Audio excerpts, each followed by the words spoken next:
السلام علیکم ورحمۃ اللہ وبرکاتہ نحمده ونصلی علی رسوله الکریم اما بعد انه بسم اللہ الرحمن الرحیم۔ محترم سامعین اور معزز خواتین، قرآن مجید کی صورتوں پر ہم غور کرتے ہیں تو ہر صورت سے پہلے ایک آیت لکھی رہتی ہے، بسم اللہ الرحمن الرحیم۔ یہ پورے 114 صورتیں ہیں قرآن مجید میں، 113 صورتوں کے شروع میں یہ بسم اللہ الرحمن الرحیم لکھی گئی ہے۔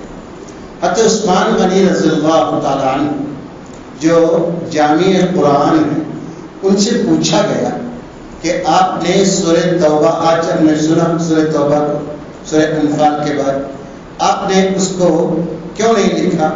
تو کہا کہ اللہ کے نبی صلی اللہ علیہ وسلم پر جب کوئی سورت نازل ہوتی تو آپ صلی اللہ علیہ وسلم اس کو پڑھتے اور آپ انتظار میں رہتے کہ ابھی سورت مکمل نہیں ہوئی ہے۔ جب جبرائیل امین علیہ السلام تشریف لاتے اور بسم اللہ الرحمن الرحیم کہہ کر وحی سناتے تو آپ صلی اللہ علیہ وسلم کو یہ بات معلوم ہو جاتی کہ نئی سورت شروع ہو رہی ہے۔ چونکہ سورہ توبہ سے پہلے اللہ کے نبی صلی اللہ علیہ وسلم نے سورہ یہ بسم اللہ الرحمن الرحیم نہیں پڑھی ہے، اس لیے میں نے اس کو شمار نہیں کیا۔ لیکن قرآن مجید میں 114 جگہ پر بسم اللہ الرحمن الرحیم ہے۔ 114ویں جگہ کون سی ہے؟ وہ 113 صورتیں تو یہ 114ویں جگہ سورہ سبا کی آیت جو میں نے آپ کو سنائی ہے، یہ اللہ تبارک و تعالیٰ کا نام ہے، صرف مختصر سا نام ہے بسم اللہ۔ یہ 7 حرفوں کا نام ہے، اس میں بے شمار برکتیں، بے شمار اللہ تبارک و تعالیٰ فضیلتیں اس کلمے میں رکھا ہے۔ ہم یہ دیکھتے ہیں کہ قرآن مجید کی کیا ہے تلاوت میں، قرآن مجید کا مطالعہ کرتے ہیں تو اللہ تبارک و تعالیٰ مختلف انبیاء کے واقعات کو ذکر کیا ہے، مختلف انبیاء کے قصے قرآن میں آتے ہیں۔ وہیں پر ایک قصہ حضرت نوح علیہ السلام کا ہے۔ حضرت نوح علیہ السلام نے اپنی قوم کو 950 سال تک دعوت کا کام کرتے رہے، 1-2 سال نہیں، 950 سال۔ اس کے بعد یہ قوم اتنی ڈھیٹ ہو گئی کہ آپ کی بات ماننے سے انکار کر دی۔ تو نوح علیہ السلام نے بددعا کیا کہ اللہ اس قوم کو تو غارت کر دے، ان میں سے ایک کو بھی نہ چھوڑنا، کیونکہ تو ایک کو بھی چھوڑے گا تو پھر یہ کافر ہی جلیں گے، اس طرح زمین پر فسادی کریں گے۔ اللہ تبارک و تعالیٰ نے آپ کو حکم دیا، کشتی بناؤ، اس طرح لمبا واقعات قرآن میں موجود ہے۔ میں یہاں بتانا یہ چاہتا ہوں، جب اللہ تعالیٰ نے حضرت نوح علیہ السلام کو حکم دیا کہ اے نوح آپ اپنی کشتی میں ان لوگوں کو سوار کرائیے جو اللہ پر ایمان رکھتے ہیں، تو حضرت نوح نے اس کے مطابق ہر جوڑا لیا، کشتی میں سوار کیا، اور پھر یہ آیت آپ نے پڑھی، بسم اللہ مجریہا و مرساہا۔ یہ کشتی چلے گی اللہ کے نام سے اور یہ اللہ کے نام سے ہی قیام کرے گی۔ تو اس طرح سے شروع سے ہی اللہ تبارک و تعالیٰ اس نام کو، بسم اللہ کو استعمال کرتا آ رہا ہے۔ اور ہم یہ بھی دیکھتے ہیں حضرت سلیمان علیہ السلام، اللہ تعالیٰ یہ ایسے نبی اور ایسے بادشاہ دنیا میں گزارا ہے جن کی کوئی مثال نہیں ہے۔ حضرت سلیمان علیہ السلام کی حکومت نہ صرف انسانوں پر، جنوں پر، پرندوں پر، چرندوں پر، سب پر آپ کی حکومت تھی۔ حضرت سلیمان علیہ السلام جائزہ لیتے ہیں ایک بار، تو اس میں ایک پرندہ ہدہد نام کا غائب تھا، تو حضرت سلیمان علیہ السلام ہدہد کا انتظار کرتے ہیں اور انتظار کے بعد ہدہد آتا ہے، آ کر کہتا ہے کہ حضرت میں ایسی جگہ سے آ رہا ہوں جہاں کی ایک مملکت ہے جس کی حکمران ایک عورت ہے، اتنا ہی نہیں بلکہ یہ عورت اور اس کی قوم سارے سورج کی پرستش کرتے ہیں۔ حضرت سلیمان علیہ السلام نے کہا دیکھو تمہاری بات کی تصدیق کرتے ہیں، اس کے لیے تفتیش ہوگی، اس کی تحقیق کریں گے۔ اور حضرت سلیمان علیہ السلام نے یہ خط ملکہ سبا کے نام سے بھیجا اور وہ خط میں بسم اللہ الرحمن الرحیم لکھی گئی۔ حضرت سلیمان علیہ السلام جو خط لکھتے ہیں ملکہ سبا کو، اس میں بھی بسم اللہ الرحمن الرحیم ہے۔ ملکہ سبا اپنے درباریوں سے کہتی ہے یا ایھا الملأ افتونی، مجھے اس بات کا فتویٰ دو، انی القی الی کتاب کریم انہ بسم اللہ الرحمن الرحیم انہ من سلیمان۔ اللہ تعالیٰ فرماتا ہے کہ اے میرے ملکہ سبا نے کہا میرے درباریوں مجھے اس بات میں مجھے مشورہ دو، اس معاملے میں مشورہ دو کہ میرے پاس ایک خط آیا ہے، سلیمان کی طرف سے یہ خط ہے، یہ خط بڑا شریف اور بزرگ ہے کیونکہ اس میں بسم اللہ الرحمن الرحیم لکھی گئی ہے۔ یہ بسم اللہ کی برکت تھی کہ ملکہ سبا حضرت سلیمان علیہ السلام پر ایمان لائی۔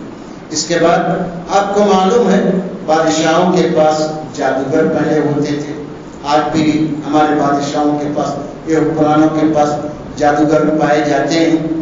تو زمانے قدیم میں ایک بادشاہ تھا یمن میں، اس بادشاہ میں کے دربار میں ایک جادوگر تھا، بوڑھا ہو گیا، تو اس نے کہا بادشاہ سے کہ مجھے ایک ایسا نوجوان دیجیے تاکہ میں اس کو یہ جادو سکھا سکوں۔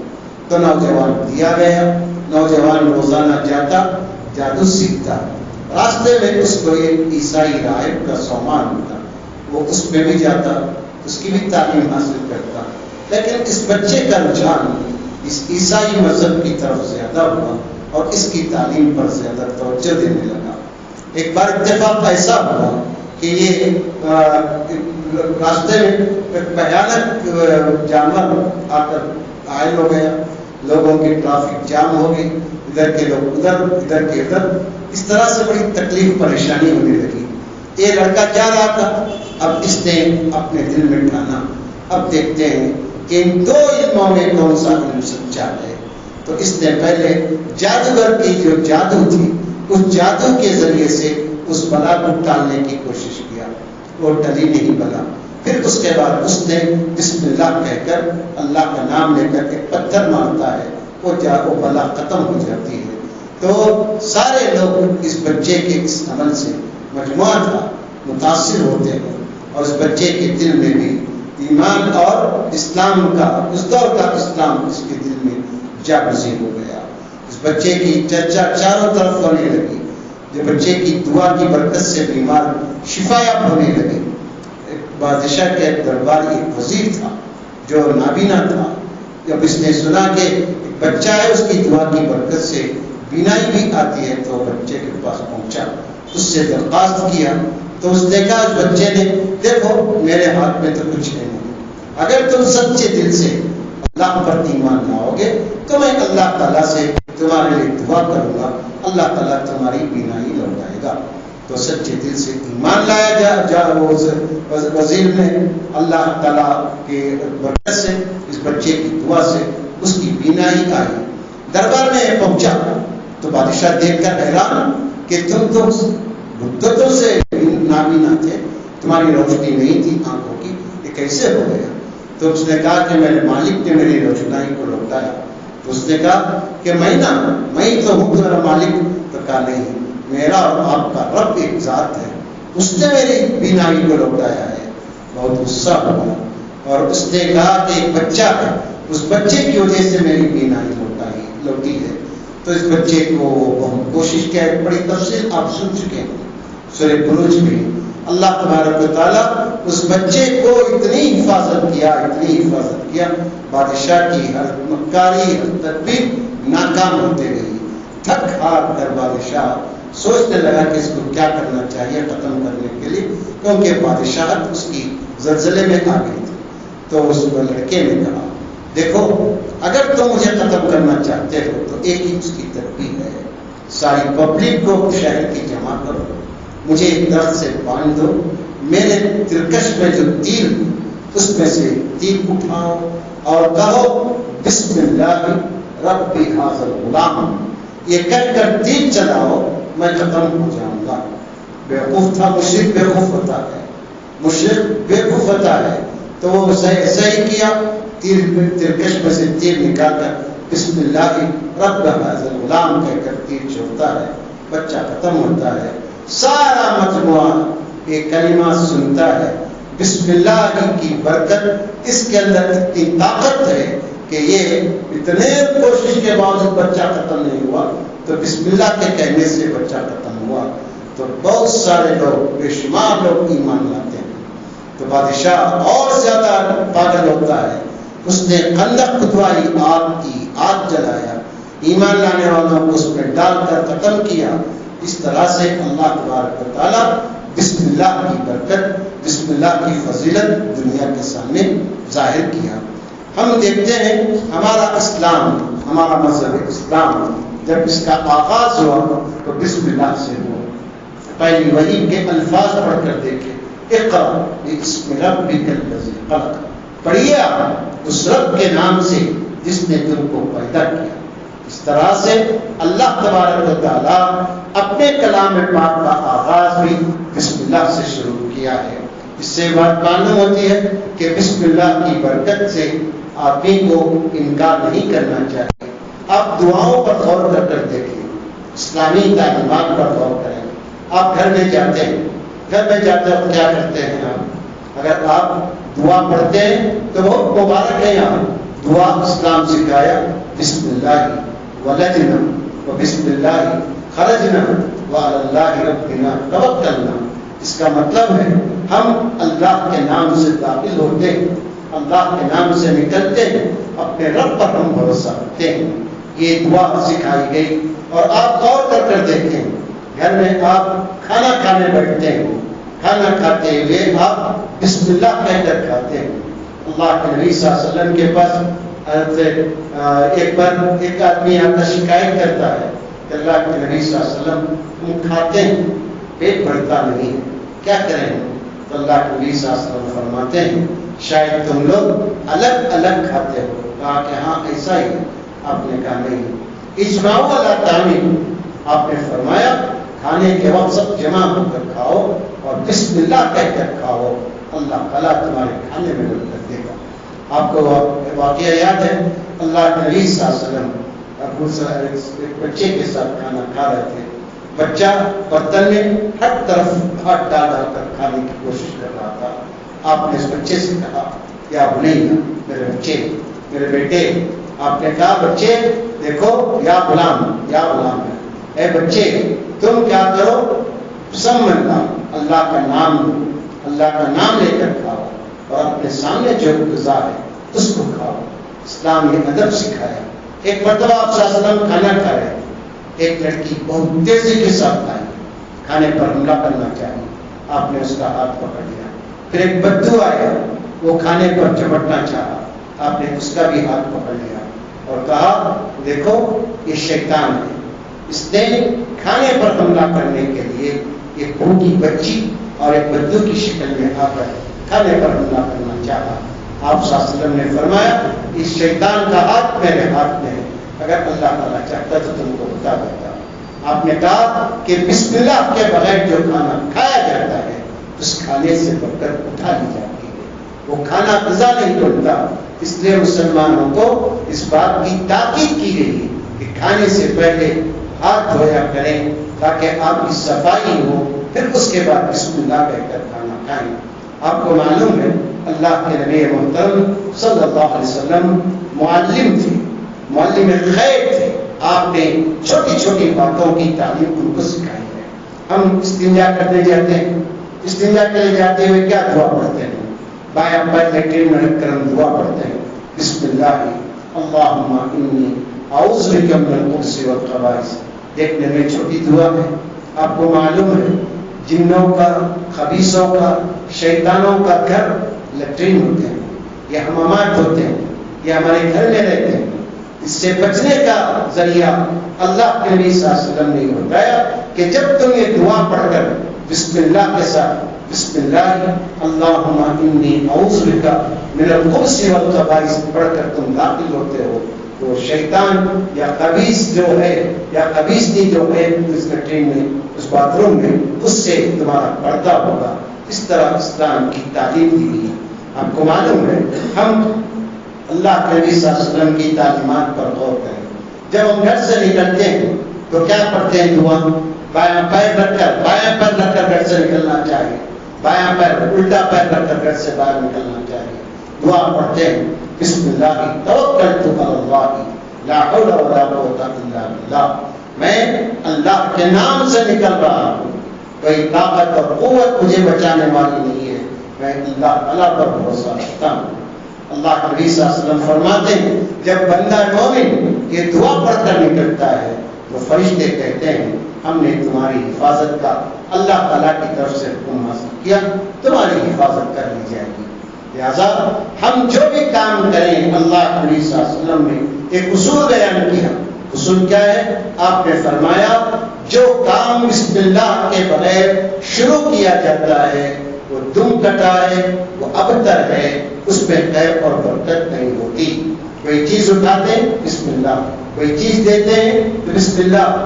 اپنے جی میں کہیں, اپنے جی میں کہنے کی عادت ڈالیں. کپڑا پہنتے ہو بسم اللہ کہیں, کپڑا اتارتے ہو بسم اللہ کہیں, چپل پہنتے ہو بسم اللہ کہیں, اتارتے ہو بسم اللہ کہیں. یہ نام اتنا برکت کا ہے جس کا تصور نہیں کر سکتے. ایک حدیث میں اللہ کے نبی صلی اللہ علیہ وسلم فرماتے ہیں جب ایک مسلمان اپنے گھر میں داخل ہوتا ہے السلام علیکم کہہ کر, السلام علیکم کہہ کر دعا پڑھ کر آتا ہے اور رات سوتے ہوئے یا دروازہ بند کرتے ہوئے بسم اللہ کہہ کر دروازہ بند کرتا ہے تو شیطان اس دروازے کو نہیں کھول پاتا جو دروازہ بسم اللہ کہہ کر بند کیا جاتا ہے. شیطان کہتا ہے اپنے چیلوں سے اس گھر میں نہ ہمارے لیے رہنے کی جگہ ہے, نہ ہمارے لیے کوئی کھانا ہے, کیونکہ یہاں اللہ کا نام لیا جاتا ہے. لہذا ہم کو, ہمارے بچوں کو یہ عادت ہونی چاہیے کہ ہم مسلمان ہیں, ہماری تعلیمات جو اسلام ہم کو سکھایا ہے اس کی پابندی کریں. آپ کو معلوم ہے بسم اللہ کی شان, بسم اللہ کی برکت. عبادات پر غور کر لیجیے. آپ وضو کرنے بیٹھے ہیں, آپ وضو کرتے ہیں بسم اللہ کہہ کر وضو نہیں کرتے تو وہ وضو ناقص ہے. اللہ کے نبی صلی اللہ علیہ وسلم نے فرمایا جو وضو بسم اللہ کے بغیر کیا جاتا ہے وہ ناقص ہے. اس لیے بسم اللہ کہہ کر وضو کیا جاتا ہے. لیکن خرافات اتنے لوگ دنیا بھر کی دیواریں بھر کر لکھے ہوئے وضو کرنے کی دعا بولتا ہے. وضو کی دعا صرف بسم اللہ ہے, اس کا اہتمام کرنا چاہیے. اور آپ کو یہ بھی بات معلوم ہے کہ ہماری نماز صبح اور شام کی دعاؤں پر غور کر دیکھیں.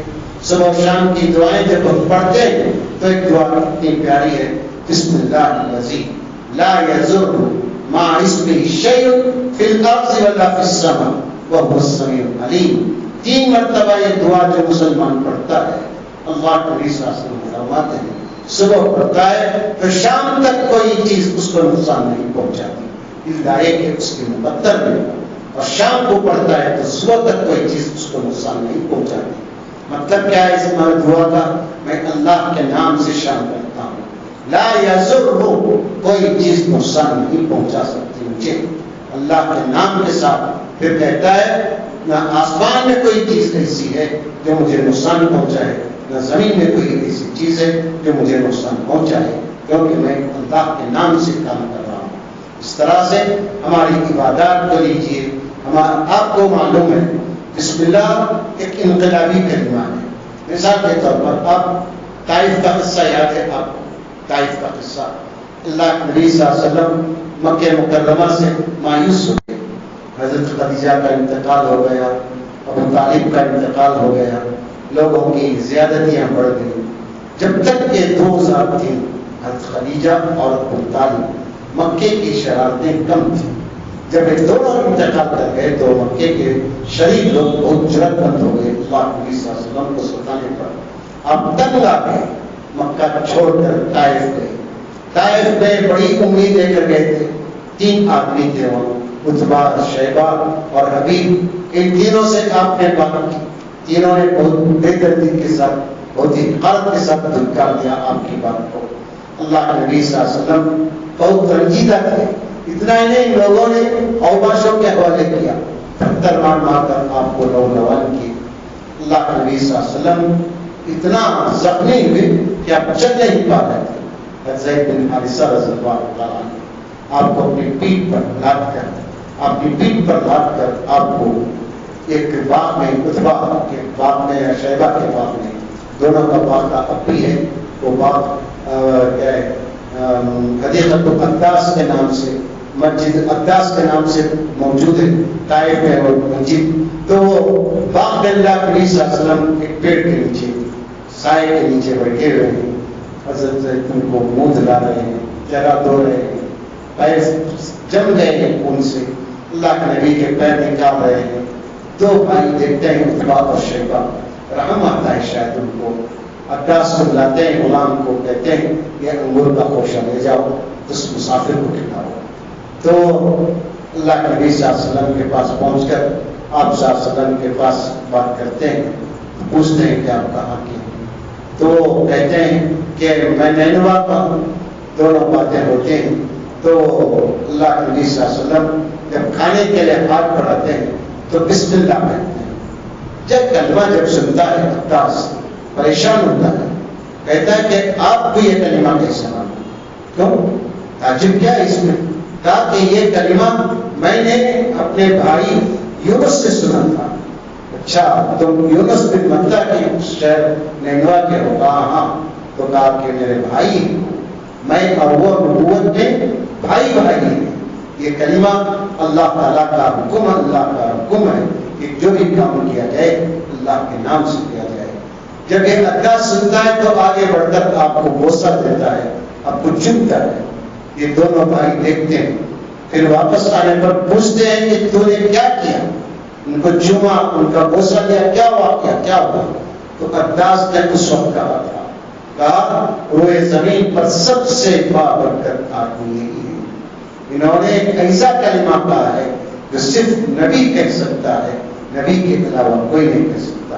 اس طرح یہ دلوں کو پھیرنے والا کلمہ ہے. بسم اللہ. آپ کو معلوم ہے اتنی برکت ہے اس کلمے کے اندر. جنگ خندق کے موقع پر خندق کی کھدائی ہوئی، اللہ کے نبی صلی اللہ علیہ وسلم سے صحابہ آ کر کہتے ہیں کہ دیکھیں اللہ کے نبی اتنی بھوک لگی ہے کہ ہم اپنے پیٹ پر پتھر بھر. آپ نے اپنا دامن اٹھا کر بتایا، آپ کے دو پتھر بندے ہوئے تھے، دو پتھر بندے ہوئے تھے آپ صلی اللہ علیہ وسلم کے. یہ ابو طلحہ رضی اللہ تعالیٰ عنہ یہ سب دیکھ کر گھر پہنچے. ام سلیم سے کہا کہ دیکھو مسلم، اللہ کے نبی صلی اللہ علیہ وسلم بہت بھوکے تھے، پتھر دو پتھر باندھے، گھر میں کچھ ہو تو پکا کر دو تاکہ اللہ کے نبی کو میں کھلا سکوں. تو مسلم کہتے ہیں کہ دیکھو کچھ آٹا ہے، میں روٹی بناتی ہوں. تو کہتے ہیں کہ ٹھیک ہے بکری کا بچہ میں اس کو ذبح کرتا ہوں، یہ روٹی کا بکری کا سالن اور روٹی بناؤ، اللہ کے نبی صلی اللہ علیہ وسلم کو میں جا کر بلاتا ہوں. تو یہ تمام چیزیں ہوئی. انس رضی اللہ تعالیٰ عنہ کہتے ہیں ابو طلحہ میرے پاس آ کر کہنے لگے، انس اللہ کے نبی سے کہو کہ آپ اور دو چار آدمی میرے گھر آئے کھانا کھانے کے لیے. انس رضی اللہ تعالیٰ عنہ پیغام سنا کہ اللہ کے نبی کو، ابو طلحہ آپ کو اور دو چار آدمیوں کو بلاتے ہیں کھانے کے لیے. اللہ کے نبی نے کہا صحابہ سنو، ابو طلحہ نے آپ سب کی دعوت کی ہے، چلو کھانے کو چلتے ہیں. ابو طلحہ رضی اللہ تعالیٰ عنہ پریشان، پورا کام چھوڑ کر سب صحابہ سب بھوکے تھے، سب کے سب ابو طلحہ کے گھر پہنچتے ہیں. ام سلیم پریشان نہیں، ابو طلحہ پریشان نہیں. تو ام سلیم کہتے ہیں کہ گھبراؤ میں، جب اللہ کے نبی لائے ہیں تو کچھ تو ہوگا. اللہ کے نبی صلی اللہ علیہ وسلم پکوان جہاں ہو رہا تھا کہ آپ نے بسم اللہ کہہ کر اس پر دم کیا اور ام سلیم کو تاکید کی کہ بسم اللہ کہہ کر نکالتے جاؤ.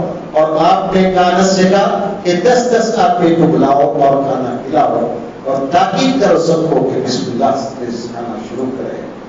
روایتوں میں آتا ہے کہ 2-4 آدمیوں کا کھانا تھا، وہ 80 افراد کھائے، 80 افراد کھا چکے اور کھانا ویسے کا ویسے ہی بچا ہوا تھا. یہ کرشمہ تھا، آپ کہیں گے کہ معجزہ تھا اللہ کے نبی صلی اللہ علیہ وسلم کا. ایسے معجزات ہماری زندگی میں بھی ممکن ہے، بشرطے کہ ہم دل سے، اپنے دل کی گہرائی سے ان وظیفوں کی پابندی کریں. ایک تو بسم اللہ ہم دیکھتے ہیں اللہ کے نبی صلی اللہ علیہ وسلم آخر میں دیکھیں انسان مر جاتا ہے، انسان مر جاتا ہے، انسان مرتے اور اس کو قبر میں اتارتے ہیں، اتارتے وقت کیا دعا پڑھتے ہیں؟ بولیے اشہد اللہ الہ الا اللہ پڑھتے ہیں. یہ نہیں ہے دعا، یہ خرافات ہے، یہ بدعتی کلمات ہے. دعا پڑھنا چاہیے بسم اللہ و علی ملت رسول اللہ، اللہ کے نام سے اس کو دفنا رہے ہیں اور اللہ کے نبی کے طریقے پر دفنا رہے ہیں. بسم اللہ و علی ملت رسول اللہ یہ کہہ کر مردے کو دفنایا جاتا ہے. اسلام بچے سے پیدا ہونے سے لے کر اس کی آخری سانس تک انسان کو اللہ کا نام لینے کی تاکید کیا، اس کی برکت سمجھایا تاکہ مسلمان اپنی زندگی میں چھوٹی سی چیزیں جو بھی ہمارے پاس مختصر ہے اللہ کے نام پر بھروسہ رکھ کر اللہ کے نام کا صحیح استعمال کرے تو اللہ تعالیٰ غیب سے ان چیزوں میں برکت دیتا ہے. آج دیکھیں اللہ نبی صلی اللہ علیہ وسلم کی تعلیمات کیسے، آپ کہیں بھی دیکھیے، جہاد کے موقع پر دیکھیے اللہ کے نبی فوج کو ترتیب دیتے ہیں، ہدایت دیتے ہیں. لاسٹ آخری جملہ جو آپ کا ہوتا ہے کیا کہتے ہیں؟ بسم اللہ اغزو، اللہ کے نام سے جہاد کے لیے نکلو، اللہ کے نام سے جہاد کے لیے نکلو. حدیبیہ کے موقع پر دیکھیں اللہ کے نبی صلی اللہ علیہ وسلم نے بسم اللہ الرحمن الرحیم لکھایا.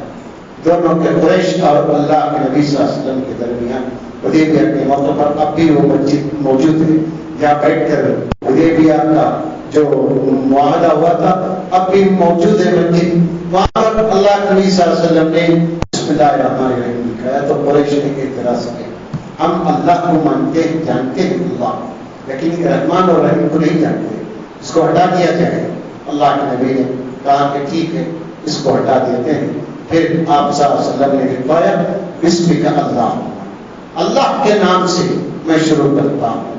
خطوط اللہ کے نبی صلی اللہ علیہ وسلم بھیج رہے ہیں دعوت خطوط، اس میں بھی آپ دیکھتے ہیں اللہ کے نبی صلی اللہ علیہ وسلم پہلا جملہ جو لکھتے ہیں بسم اللہ الرحمن الرحیم من محمد رسول اللہ صلی اللہ علیہ وسلم الہ. آپ صلی اللہ علیہ وسلم لکھتے ہیں کہ محمد اللہ کے رسول کی طرف سے خط فلاں بادشاہ کے نام پر ہے. غرض اسلام کی تعلیم مجھے اور آپ کو یہ بتاتی ہے کہ اپنی زندگی کے ہر شعبے میں ہر جگہ پر اللہ کا نام استعمال کیا جائے تو آدمی گناہ بھی کم کرے گا، دھوکہ بھی کم دے گا اور انسان اللہ تبارک و تعالیٰ سے قریب بھی ہوگا. اس کے بعد آج جو آیتیں ہم نے سنی، مثلا اللہ تبارک و تعالیٰ سورۃ اعراف میں بیان کرتا ہے، چند دو تین باتیں بتا کر اپنی بات ختم کرتا ہوں. اللہ تعالیٰ بیان کرتا ہے جہنمیوں کی صفات، اللہ تعالیٰ بیان کیا سورۃ اعراف میں. کیا کہتا ہے؟ وَلَقَدْ زَرَعْنَا لِجَهَنَّمَ كَثِيرًا مِنَ الْجِنِّ وَالْإِنسِ لَهُمْ قُلُوبٌ لَا يَفْقَهُونَ بِهَا وَلَهُمْ أَعْيُنٌ لَا يُبْصِرُونَ بِهَا وَلَهُمْ آذَانٌ لَا يَسْمَعُونَ بِهَا أُولَٰئِكَ كَالْأَنْعَامِ بَلْ هُمْ أَضَلُّ أُولَٰئِكَ هُمُ الْغَافِلُونَ.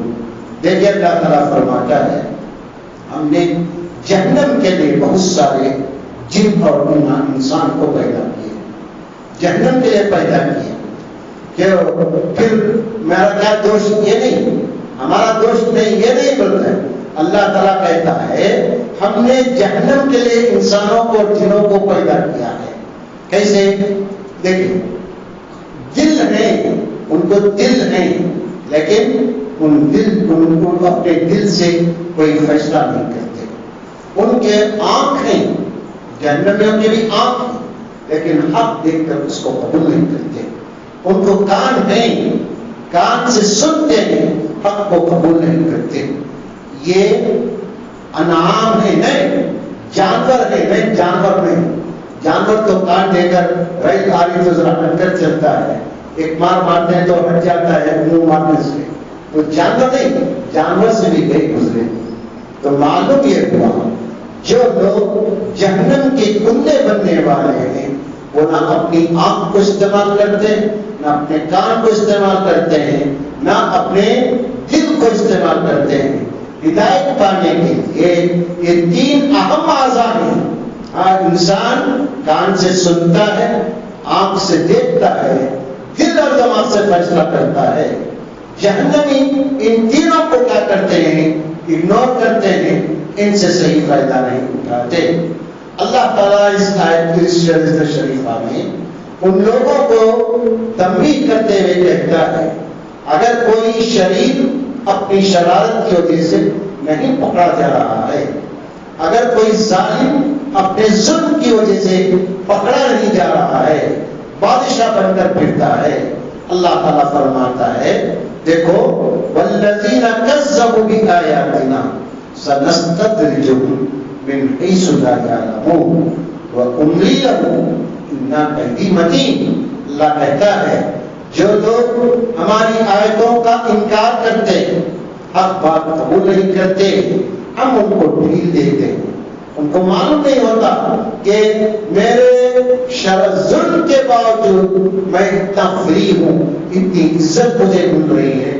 یہ نہیں سمجھتے وہ لوگ کہ اللہ کی طرف سے ڈھیل ہے۔ عمری میں مہلت دیتا ہوں، جب میں پکڑتا ہوں بہت سخت پکڑتا ہوں۔ مجھے بھی آپ کو بھی یہ آیت یہ سبق دے رہی ہے اپنی شرارتوں سے اگر ہم کوئی آفت نہیں محسوس کر رہے ہیں تو بے فکر نہ رہیں، نڈر نہ بنیں، اللہ کی طرف سے مہلت سمجھیں، توبہ کریں، اللہ کی طرف رجوع کریں۔ اللہ تبارک و تعالیٰ اس سورۃ شریفہ میں ایک بات یہ بیان کیا ہے کہ لوگ اللہ کے نبی سے بار بار قیامت کب آتی پوچھتے۔ اللہ تعالیٰ نے کہا اللہ کے نبی آپ بتا دیجئے کہ مجھے قیامت کا علم نہیں ہے، اللہ تعالیٰ کو اس کا علم ہے، لا یجلیہا الا لوقتہا، اللہ تعالیٰ اس کو کسی پر ظاہر نہیں کرتا، وہ وقت پر آئے گی، جب وہ آئے گی تو دوسری جگہ بیان کیا کہ کسی کو یہ لمحے کی مہلت نہیں ملے گی۔